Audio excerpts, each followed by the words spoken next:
Men today are more confused than ever. She's strong, independent, and yet strangely unfulfilled.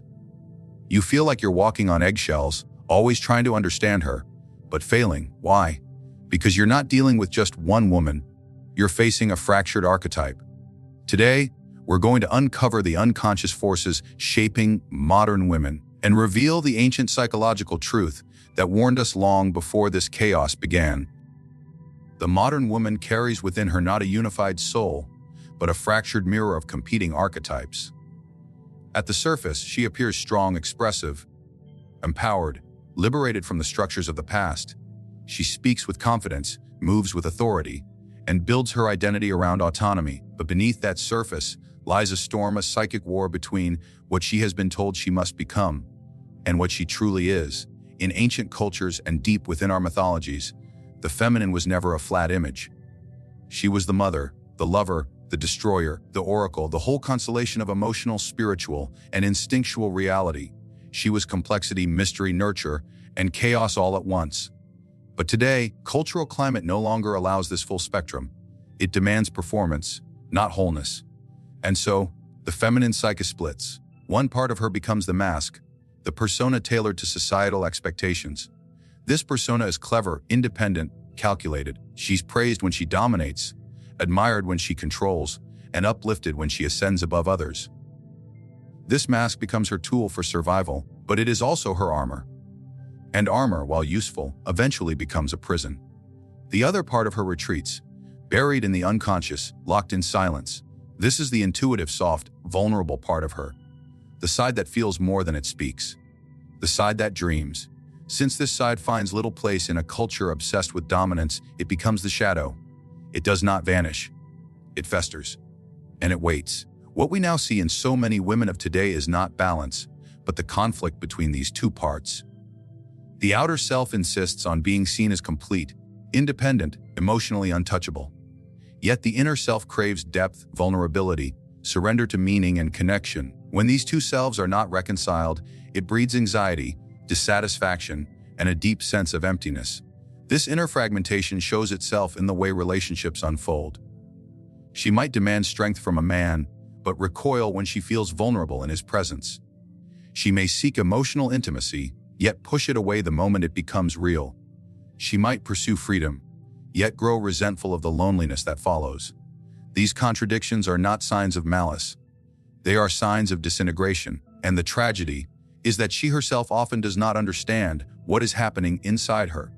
She may feel that something is missing, but cannot name it. She may pursue more achievements, louder affirmations, or deeper pleasures, but find none of them truly satisfying. The modern world told her that freedom was found in shedding the traditional feminine roles, but it offered her nothing to replace the ancient soul map that guided her inner development. When the feminine archetype is whole, it harmonizes opposites. It knows how to be fierce and nurturing, rational and instinctive, sovereign and connected. But in today's landscape, women are taught to amputate parts of their psyche to fit into a mold. This mutilation of the self is done not with a blade, but with ideas. Ideas that claim to empower, but in truth, disempower by detaching her from her inner totality. And what is most misunderstood is how this psychic split affects not just women, but everyone around them. Men who interact with such women often find themselves caught in a maze. One moment they are drawn into warmth and softness, the next they are confronted with cold distance and aggression. This unpredictability is not a game. It is the outer reflection of an unresolved inner war.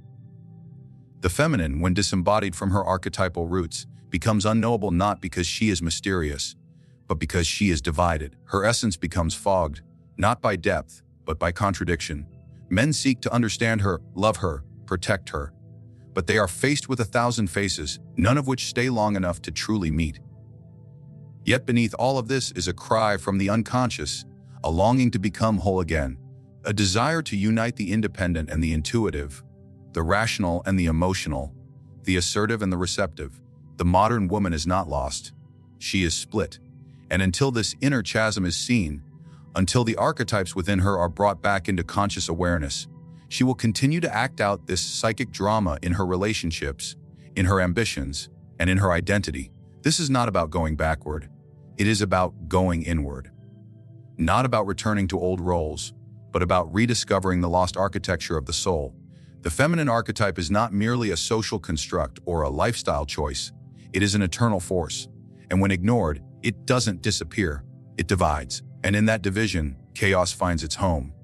In the quiet corridors of the feminine psyche, there has emerged a new ruler, one not born of the earth, emotion, or the womb of intuition, but forged in the fires of intellect, conquest, and rational domination. This inner figure, once dormant and subtle, now commands with volume and precision. He is not male in body, but masculine in essence, a psychological complex made up of opinions, beliefs, judgments, and authority. He is the animus, the inner masculine that resides within every woman. And in the modern age, he has risen to the throne. The rise of this internal figure was not accidental. For centuries, the feminine voice, soft, nonlinear, holistic, was silenced, dismissed, or ridiculed. In compensation, the psyche began to adapt, forging tools of survival in masculine form. Thought replaced feeling. Assertion replaced receptivity. Strategy replaced intuition. The inner balance, once held by the interplay of feminine and masculine energies, was lost to dominance. Now, the modern woman speaks not only with her own voice, but often with the amplified voice of this inner man. He speaks with certainty. He rejects ambiguity. He seeks clarity, logic, and superiority. And because society rewards these traits, competition, success, efficiency, she adopts him not just as an ally, but as an identity. She becomes him. But what is not seen is that this inner figure does not belong in the seat of the feminine soul. When he becomes tyrant instead of guide, her natural rhythms, the lunar, the instinctive, the emotional, are suppressed. She begins to wage war against her own feelings. Emotions are deemed weaknesses. Vulnerability is shameful. Dependence, even in its healthy form, is betrayal. She becomes a soldier in a psychological war, armored not against the world, but against herself. This is not empowerment. This is possession, and it manifests everywhere.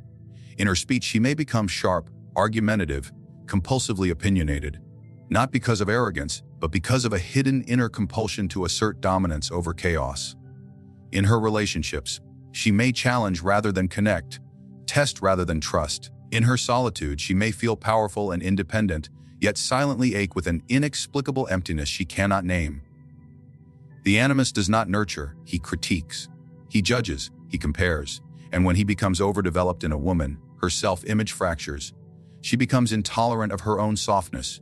She dismisses her dreams as irrational, her emotions as noise, her yearning for spiritual intimacy as primitive. She strives to become better, stronger, smarter, not from wholeness, but from the fear of insufficiency planted by this inner tyrant. What complicates this dynamic further is that society applauds it. A woman dominated by the animus is seen as successful. She is praised for her ambition, her rational mind, her ability to dominate a room, but this praise reinforces the imbalance. She is told she is winning, yet she feels as if something essential is being lost. That something is her essence. The over-identification with the animus creates internal sterility. She may achieve much, but her inner world becomes barren. Relationships become strategic alliances rather than soulful unions. Conversations become intellectual debates rather than shared emotional space.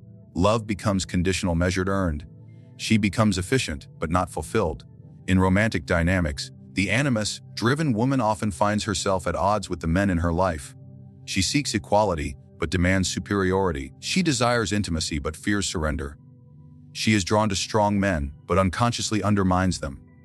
This isn't malice, it is a psychological defense. The animus within her recognizes and resents any threat to its dominion. And so, intimacy becomes a battlefield. The man is not a partner, but a rival. Love becomes war. She may not realize that the chaos she experiences in love is not caused by external forces, but by the unconscious battle within. Her inner masculine has no reverence for her inner feminine. He views her feelings as irrational, her longings as weakness, her soul as soft and unworthy. And because he rules unchecked, she acts out his contempt in her daily life, toward others, toward men, and most painfully, toward herself. This is not to say that the inner masculine is evil. On the contrary, when integrated consciously, he is a source of clarity, discipline, and protection. He helps her bring ideas into form, gives language to emotion, and structure to instinct. But when he is overdeveloped and unconscious, he becomes a tyrant who exiles the feminine from her own inner kingdom. She becomes an imitator of masculine power, instead of a vessel for feminine wisdom. There is a silent tragedy unfolding in the souls of many modern women. The more they chase strength, the more they lose connection. The more they build external power, the more they experience internal exile. They have mistaken the animus for identity. And in doing so, they silence the voice of the true self, the inner woman who once knew the language of the moon, the seasons, the heart, and the sacred silence of being. In every human being lies a hidden chamber, an unseen world of repressed thoughts, emotions, instincts, and truths. For the modern woman, this inner domain grows increasingly volatile, not because she is weak, but because she is disassociated from it.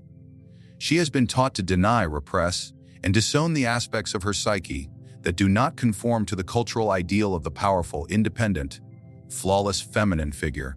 The psyche does not forget. What is buried is not dead, it is merely exiled. And what is exiled eventually returns, not in peace, but in force. The shadow is that part of the self that has been cast into darkness, not because it is evil, but because it is unwanted.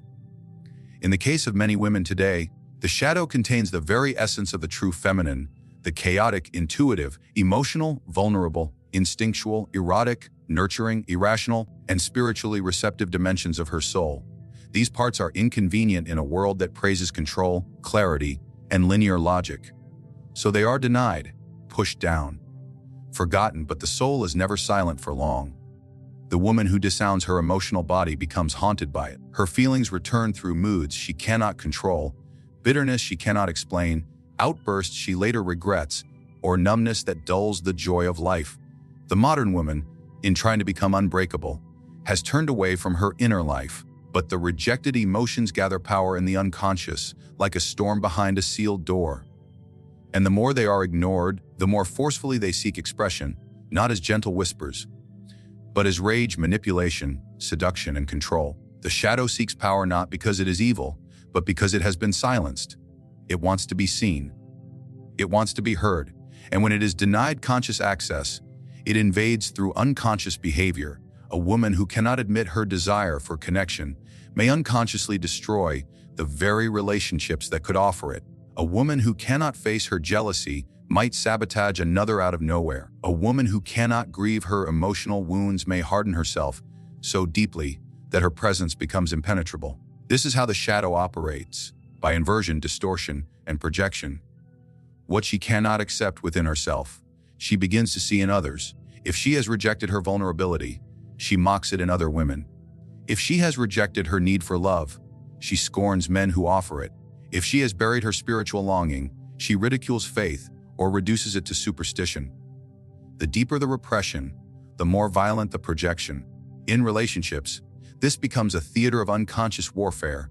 The woman whose inner world is fragmented may unconsciously seek to dominate, test, or destabilize her partner, not because she enjoys cruelty, but because the unresolved pain inside her needs to express itself through power plays. She might attract emotionally unavailable men as a reflection of her own denied vulnerability. She might punish men for the wounds she carries, even if they had no role in causing them. And all of this happens beneath awareness, behind the mask of confidence or self-sufficiency. The desire for power, in this context, is not about conquest. It is a substitute for healing. If she cannot feel safe in her softness, she reaches for control. If she cannot trust others, she manipulates them. If she cannot bear the uncertainty of love, she plays games to create certainty. These are all symptoms of a psyche trying to protect itself, but in doing so, it isolates itself even further from real intimacy and wholeness. This psychological split is exacerbated by modern narratives that glorify emotional detachment, dominance, and competition. The more women are told to suppress their inner chaos in favor of surface perfection, the more their shadow becomes active behind the scenes. This leads to an inner contradiction. She appears in control, yet feels chaotic inside. She appears desired, yet feels unloved. She appears fulfilled, yet feels empty. The dissonance is not accidental. It is the echo of the shadow, banging on the door of her soul. What is often misunderstood is that the shadow is not simply negative. It is powerful, fertile, and essential. Within it lie not just wounds, but gifts: creativity, intuition, erotic energy, spiritual depth, emotional resilience, and raw authenticity. These treasures cannot be accessed until the darkness is acknowledged, until the inner split is seen for what it is, not a flaw but a call. Until then, the shadow will continue to act out through manipulation, emotional withdrawal, seduction without depth, or control disguised as love. These behaviors are not the woman. They are what the woman becomes when she cannot integrate all that she is. The hunger for dominance, emotional games, and coldness are not signs of power, but symptoms of a disowned soul seeking its voice. And the more she rejects the parts of herself that feel weak, chaotic, or broken, the more those parts twist into masks that sabotage her from within. There is a danger more subtle than seduction, more destructive than open conflict. It is the gradual erosion of the masculine soul through unconscious surrender, not to love, not to devotion, to a psychological force he cannot name. In his desire to connect, to protect, to prove himself worthy, the modern man risks the most devastating trade of all: his soul for her approval. The relationship between the masculine and the feminine has always been one of alchemical tension. But today, that tension has become a battlefield where most men are unarmed. They approach the modern woman not as a sovereign being, but as an anxious seeker, unsure of their own value, hoping to be chosen, validated, seen. Yet the moment a man positions a woman as the gatekeeper of his worth, he gives away the very fire that makes him whole. He steps down from the throne of his own psyche and offers it to another, hoping that in doing so, he will be loved.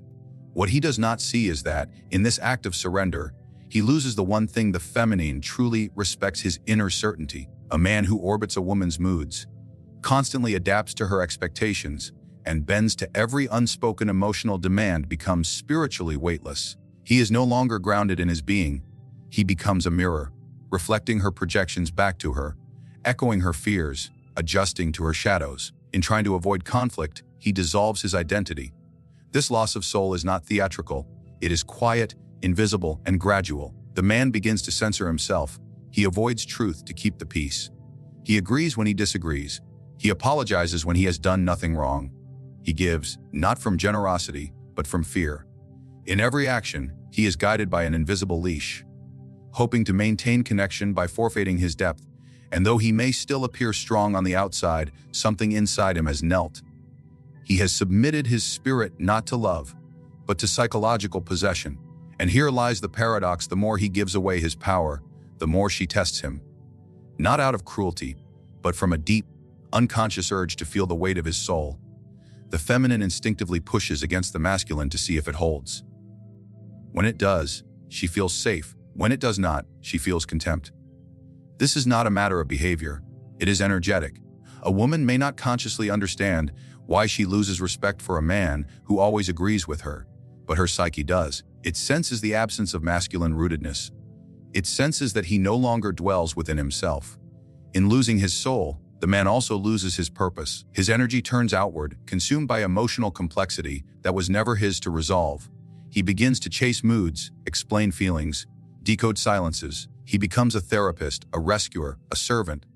Roles that seem noble but are often rooted in fear. He may believe he is being kind, understanding, even spiritually evolved. But beneath these masks lies a truth. He has abandoned his own center in order to be accepted. This abandonment is not just a relational issue. It is a spiritual crisis.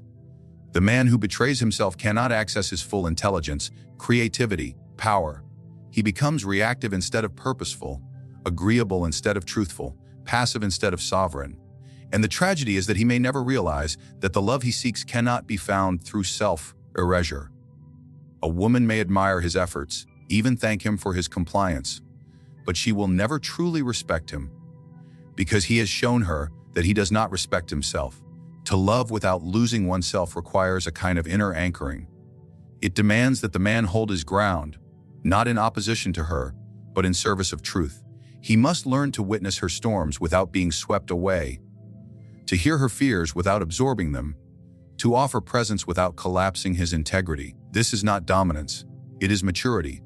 And this kind of man is rare, not because he is arrogant or invulnerable, but because he has walked through fire and refused to forget who he is. There are many ways a man can disappear. He can disappear into work, into silence, into addiction, into distraction. But the most dangerous disappearance is the one that looks like devotion. When a man abandons his truth under the guise of love, when he makes her his center instead of himself, when he uses relationship to hide from his own void, he becomes invisible to his own soul. In such a state, no amount of affection, success, or approval can satisfy him. He becomes emotionally dependent, spiritually malnourished, psychologically fractured, and though he may continue to perform the role of the strong man, the leader, the protector, inside, he has already fallen. Not because she demanded it, but because he chose it, because he believed that to love meant to submit, to surrender, to silence the very voice that once made him whole. We live in a time of deep psychological inversion, a time when ancient truths have been buried beneath modern illusions, and the sacred dance between masculine and feminine has turned into a silent war of roles, projections, and forgotten archetypes. The modern woman, in her search for empowerment, has unconsciously split herself. She is pulled between the curated persona she performs for the world and the silenced feminine soul that longs to be seen, felt, and embodied. Her inner masculine has risen like a king without a queen, strategic, dominant, detached. And while this makes her powerful in appearance, it also makes her estranged from her own emotional depth. This internal fracture births the shadow. That shadow, filled with unresolved emotion and repressed instincts, begins to manipulate, control, or seduce, not out of evil, but out of desperation to be heard. She does not realize she's acting from her wound. She believes it is power. But real power does not demand. It radiates. And the tragedy is not only hers. The man who enters her life, unarmed and unaware, becomes her mirror, her sponge, her emotional caretaker. In his attempt to love her, he gives away the very thing that made him worthy of love: his soul, his truth, his grounded masculine core. He bends, he submits, he walks on eggshells in the hope of keeping her happy, only to discover that no amount of compliance can touch the inner storm she herself does not understand. His surrender does not soothe her. It fuels her contempt. For what the feminine craves, above all, is not a servant, but a sovereign. Not a man who sacrifices himself to avoid conflict, but a man who stands rooted in the fire of his own being. The warning was always there, etched in meth, echoed in ancient psychology, whispered by those who understood the laws of the soul. When the feminine disowns herself, and the masculine forgets who he is, they no longer unite, they collide. What we see today is not a failure of relationships. It is the cost of forgetting the inner world. To the man, do not offer your soul in exchange for peace. To the woman, do not seek control when what your soul craves is wholeness. The path forward is not through blame, through awakening. Through the radical courage to meet your shadow, reclaim your archetype, and relate from your center, not your wound. Only then will the feminine become radiant again. Only then will the masculine become divine again. Only then will love no longer be war, but union.